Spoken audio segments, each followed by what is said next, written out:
On the way walking upstairs, we noticed Queen Karuna, Queen Karuna the kitty, who I invited to come up for the Dharma talk, but she preferred to jump on her extravagant palace that Venerable Yeshe very kindly offered to her, this great condo-like thing with little rooms and platforms to lay on, and she likes to sit at the very top and, like a queen, govern over everything that happens. And Venerable Samten remarked, and Venerable Yeshe had told me also, that it seems like since she's gotten that, she has been biting more and been less friendly. And it made me reflect that, when we possess things, we get very possessive of them, yeah? And we see danger where there may not be danger, yeah? And we crave and cling, And so sometimes even now when you reach up to pet her, she'll kind of nosh on your finger, maybe thinking that you're going to take her off there. And she definitely doesn't like Maitri going on there. So it was making me reflect that, we're the very same way. When, the more we possess, the more opportunity there is for the feeling of I and mine to come up. And therefore the more need we have to protect our possessions from others who we suspect may either take them from for themselves or prevent us from having them in one way or another. So it's interesting, isn't it, how this happens even with a cat? Yeah. So it's making me wonder, what would happen if we took that away? Would she go back to, maybe being a little bit more friendly and have to share the windowsill with Maitri, with each one of them on a towel? I wonder. But it's also, aside from discussing that, what to do with the cats, it's like what to do with our own mind when we watch ourselves getting possessive and wanting to claim something for ourselves. Not only we have our own little palace, don't we? In fact, in some states you can shoot somebody who steps on your palace ground without your permission. Yes, it's called the palace law. The idea is, they say a man's home is his palace. And if you go, in Wisconsin, I know this is a big problem, and people get shot if, there was something recently, I think it was in Arizona, where a man went over to somebody else's house where his wife had been helping the other man move, and the other man shot him. He was standing at the garage door. And if the murder had been a few feet away on the sidewalk, on public ground, he would not have been immune. He would have been arrested for murder.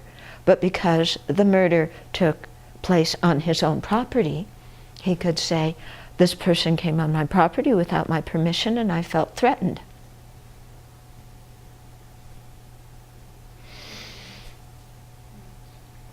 It's horrible. And he's not charged with manslaughter? Well, I don't know what, in the end, if he was charged or not, because he was putting up this defense. And according to the, at the time I read the newspaper article, he had not been arrested.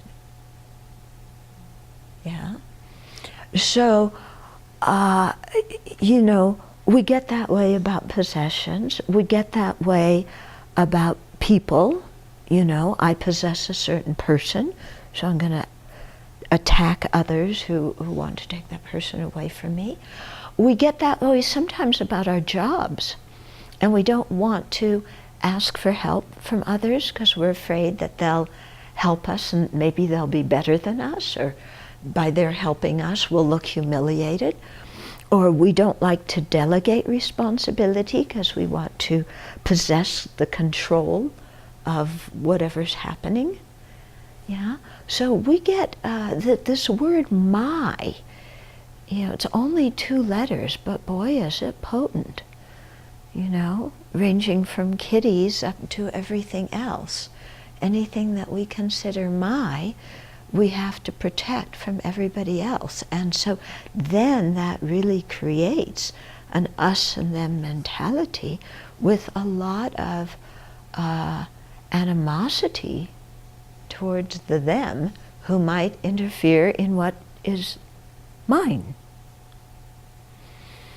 So just to be careful of it in our own lives, to watch how it arises, how what we label mine, and then how we react when what we perceive as my or mine is threatened.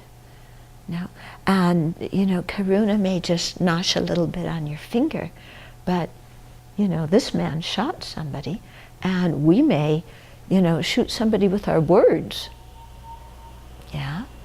or retaliate by backbiting against somebody else who we think is interfering with our possessions. And so when we practice the mandala offering, whatever we see ourselves holding on to mentally, we should put in the mandala and offer it to the Buddha. Okay? So if we're attached to a person and we're possessed of them, offer them to the Buddha. Because anyway, they're much better under the Buddha's care than they are under our care. If there's a possession that we're attached to, we need to teach karuna, and of course ourselves, the mandala offering, offer that to the Buddha. Might as well create some merit with it, because we're going to have to separate from it eventually anyway. And if we cling to it just as our own, it's becoming the source of non-virtue, not something that we can use to create merit. If we're clinging onto our job, onto our responsibility, onto our status, onto our reputation, imagine including them in the mandala offering and offering all those things to the Buddha. Because again, that frees our mind from attachment to them, and it's the attachment that keeps us bound in cyclic existence.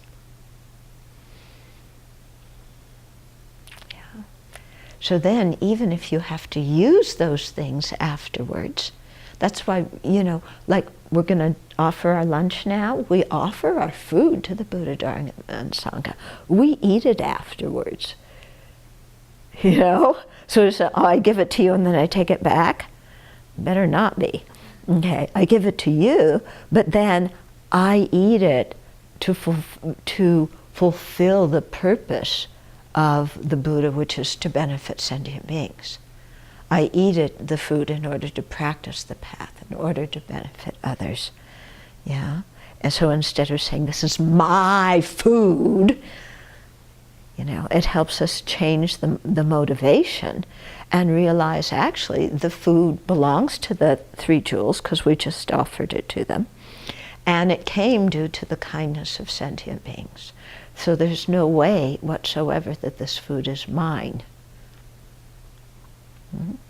And so then when something isn't ours, we treat it, in a different way, much more respectfully in a way, isn't it?